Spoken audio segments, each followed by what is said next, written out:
আমি নিজেও বাংলাদেশ মানবাধিকারের ভাইস প্রেসিডেন্ট, চেম্বার অফ কমার্সের মেম্বার, প্রবীণ অফিসের ভাইস প্রেসিডেন্ট। আমি ফুলফিলেতে যাইনি, কেননা আমি নিজে আমি যাবো। পরে শেষে আপনার ভোক্তা কনজিউমার অ্যাসোসিয়েশনের সিনিয়র ভাইস প্রেসিডেন্ট, বিভিন্ন সময় আমাদের সঙ্গে যাই কথাবার্তা বলি। আমি যেটা কর্ম করি এটা হলো পুরা স্বেচ্ছাসেবী। ওই যে স্যার আছেন, সে বলুন স্যার, ওনাদের দেশ এবং জাতির কাছে ওরা অনেক কিছু দিতে পারে।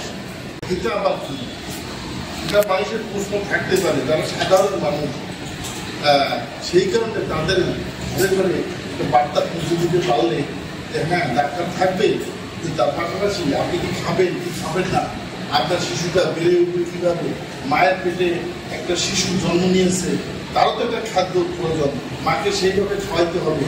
সেই তালিকাটা কিন্তু আমরা পৃথিবীরা ডায়েটিশিয়ানরা করি না। এটা যদি সবাই সচেতন হয়ে আমাদের প্রতিটা স্তরে আমরা এটাকে প্রসারিত করি, মানুষকে জানিয়ে দিতে পারি, তবে এই সেক্টরটা এগিয়ে আসবে। আমি জানলাম, আমি শুনলাম, আমি এখানে শেষ করলাম, তাহলে যেটা মানুষ শুনিয়ে যাবে। যেটা আমাদের শিয়াবুদ্দিন স্যার বললেন, উনি আমাদের বেঙ্গলের জেলার একজন আমরা সুনাম আছি, আর ওনার বয়সের তারল্য আছে, কিন্তু আমি রিটায়ার্ড করেছি। আমার তারল্য নেই, আমার বয়সের মধ্যে পার্থক্য স্যার। তারপরেও আমি চেষ্টা করেছি আমার ছেলে একটা ডাক্তার, জমিটা আমার ছিল, যদিও এটা প্রসঙ্গে বলা যায় না। অনেকে আমার বলে যে আপনি ইন্ডিয়ান মানুষ, আপনি ইলা করলেন এই সাবজেক্টের প্যারা, এই হসপিটাল তৈরি করার প্রয়োজন একটা প্যারা।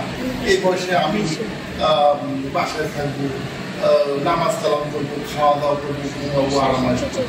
কিন্তু আমার মন হয়েছিল যে একটা হাসপাতাল করবো, একটা হাউস প্ল্যানিং আমার। আমি যখন লেখাপড়া করি তখন থেকে হাসপাতালে যেতাম বাবা মাদের সাথে। তারপরে যখন বিয়ে শাদী করলাম, ছেলেমেয়েদেরকে রুম নিয়ে যেতাম, তখন রাত্রি গভীর হয়ে যায়, রুমতে 12টা 1টা বেজে যায়। আসবো কীভাবে, বিভ্রম নিজেরা, এবং ধরেন যে বাপদার মধ্যে আসতে পারি না, ছেলেমেয়েরা কান্নাকাটি করে।